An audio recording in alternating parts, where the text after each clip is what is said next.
Topic News. Les points forts de l'actualité avec les journalistes. Topic News. Sur Alliance 92.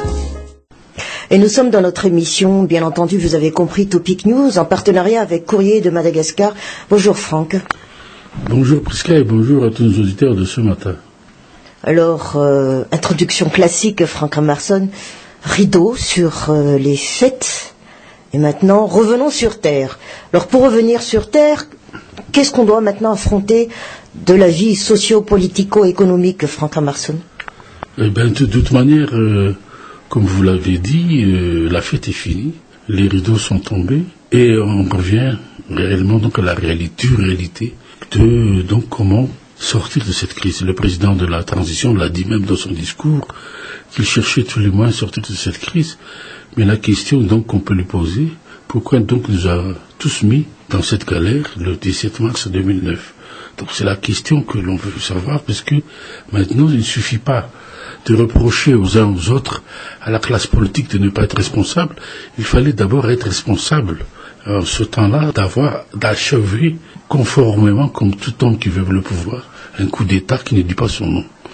Mais dites, Franck Emerson, dans toute cette histoire politicienne, les chamailleries, les accusations de part et d'autre, mais en fin de compte, est-ce que ces politiciens ne sont pas pour autant tous perdants, politiquement parlant? Vous savez, je reviens à ce que j'ai dit tout à l'heure. Donc quand on fait un coup d'État, quand on prend le pouvoir, on le prend dans sa globalité, c'est-à-dire qu'on prévoit quand on gouverne, et là ça se voit que tout a été artificiel, superficiel, et que personne ne s'y attendait à avoir ce pouvoir quand on a mis dehors Marc Ravalman. Donc le président de la transition, l'actuel, qui n'a été, je dirais, pas formé à diriger le pays, et que, au lieu... Peut-être aussi Franck Emerson, on l'a trompé.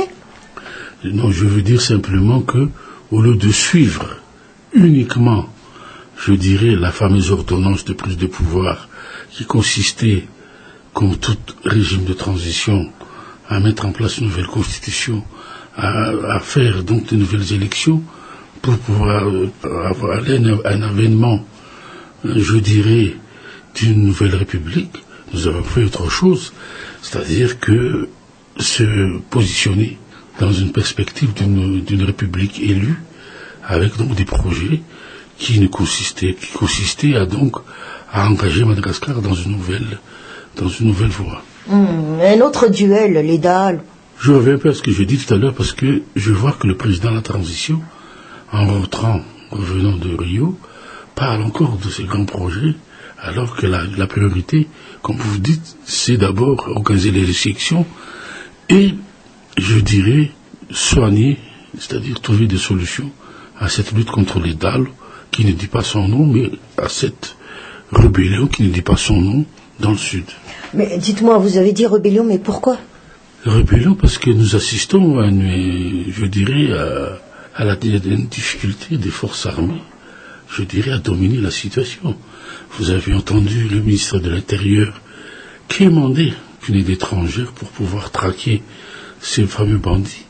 Et un autre au sein du gouvernement qui demande à négocier avec ces dalles. Donc il y a quelque chose qui ne tourne pas rond donc dans cette cohésion gouvernementale, et surtout dans le fait que le ministre de l'Intérieur, qui est quand même un haut magistrat, à la fois qu'un ancien ambassadeur dans un grand pays comme le Canada, ne sait-il pas que demander aux étrangers, une force étrangère d'intervenir dans son pays, ça demande une longue procédure qui passe, je dirais, par une force multilatérale, une organisation multilatérale plutôt, comme l'Union africaine et la SADC, qui, je dirais, va au Conseil de sécurité pour avoir l'aval d'une intervention.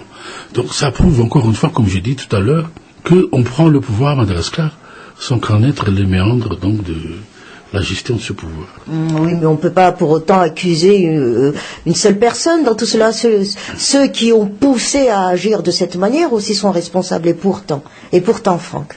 Non, mais comme je vous ai dit, il y a une certaine ignorance qui a été faite de l'acuité, de la gravité de la situation sociale depuis 3 ans. Donc c'est maintenant que la crise politique donc donne des effets pervers qui fait que le pays il ne peut plus donc s'engager beaucoup plus dans cette pauvreté donc grandissante, et qui fait que ce sont les habitants du Sud qui rappellent, bon, encore une fois, comme en 71, à la population malgache que des problèmes subsistent. Et c'est pour ça qu'il y a toutes, je dirais, ces grèves, il y a toutes, je dirais, ces revendications partout que l'on a toujours tendance à négliger.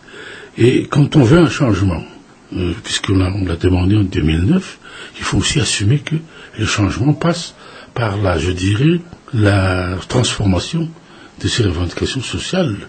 La population, notamment aussi les fonctionnaires, demandent à ce qu'on s'occupe de leur vie de tous les jours et que l'on améliore leurs revenus, notamment leurs conditions de travail non plus aussi, et que tout cela, ça faisait partie des revendications dont on disait pour la prise de pouvoir de mars 2009, que l'on a mis de côté puisque on avait fait autre chose, on a développé la corruption, on a donc, je dirais, mal géré la malnutrition infantile, on a négligé tout ce qui se passe dans le domaine de la santé et de l'éducation, et maintenant, comme on dit, qui sème le vent récolte la tempête. Donc le président de la transition n'a qu'à en vouloir lui-même et ne pas pointer du doigt les acteurs politiques. Je ne dis pas Marc Ravalman, mais les acteurs politiques, puisqu'il les a entraînés avec lui dans cette aventure. Cette aventure, malheureusement, a du mal à se terminer. Et maintenant, nous sommes là. Nous sommes en train de subir de plein fouet tous les effets de cette crise. Vous pensez, de votre analyse, Franck Ramarson, directeur de publication de Courrier, n'oublions pas, est-ce que vous pensez que des actions parallèles vont toujours continuer après toutes ces débandades, si on parle de débandades politiques? Actions parallèles, vous voulez dire, est-ce qu'il y aura d'autres propositions? Le MFM a déjà mis sur la table les siennes plutôt.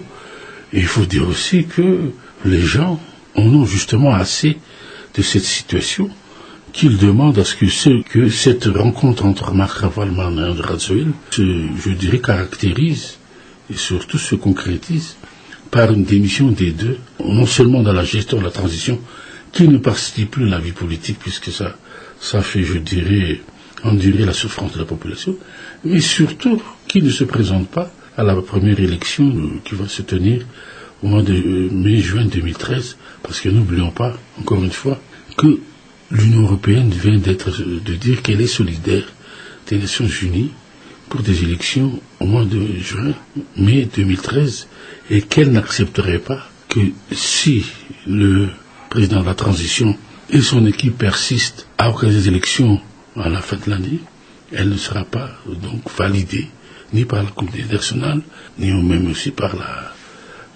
communauté régionale qui est à côté de nous, et que tout discours qui voulait, il y a 6 mois, que la France et l'OEF étaient pour des élections cette année, donc ça contredit carrément donc ce qui se passe à l'extérieur, et que espérons que tout le monde reviendra à la raison pour qu'il y ait des élections crédibles et transparentes, notamment la CENIT.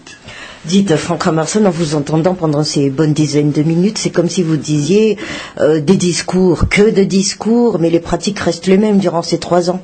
Mais vous savez, nous sommes dans un pays où le culte du bavardage est roi. Puis, il y a bien un mot où le cabaret sacré. Donc ce n'est pas pour rien que pendant la Première République, il y avait un adage bien compris de tout le monde, qui était la devise de l'ancien Parti social-démocrate, Achafas Kabar. Je crois qu'on a un peu oublié, Achafas Kabar, c'est acta non verba, comme on dit en latin, que des actes, des actions, mais plus de discours. Donc moi je pense que même ce qu'on a dit le 26 juin il y a voulu, même tout ce que disent certains hommes politiques, il faut être concret maintenant pour sortir ce pays de ce marasme. Et comprendre ce pays aussi. Justement, et puis c'est pour ça qu'on a besoin des hommes politiques intelligents et, je dirais, véloces dans la façon de penser. À samedi, Franck. Merci. Topic News. Les points forts de l'actualité avec les journalistes. Topic News. Sur Alliance 92.